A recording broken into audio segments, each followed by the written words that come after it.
Humans believe progress is inevitable. Some humans looked at that sentence and quietly declined.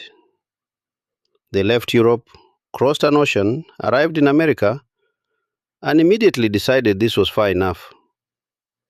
They do not reject technology because it is dangerous.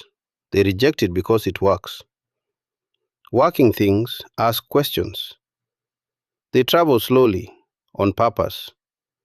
34 miles is not transportation. It is meditation with steering. No mirrors, no portraits, no fashion debates.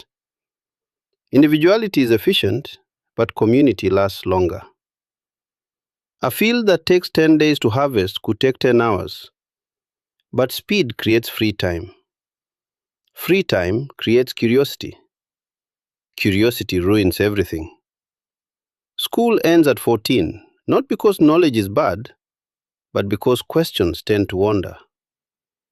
They do not hate money, they simply prefer money that behaves.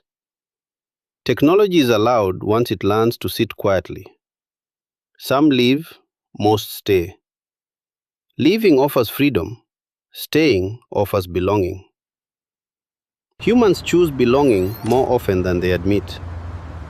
They are not behind the world,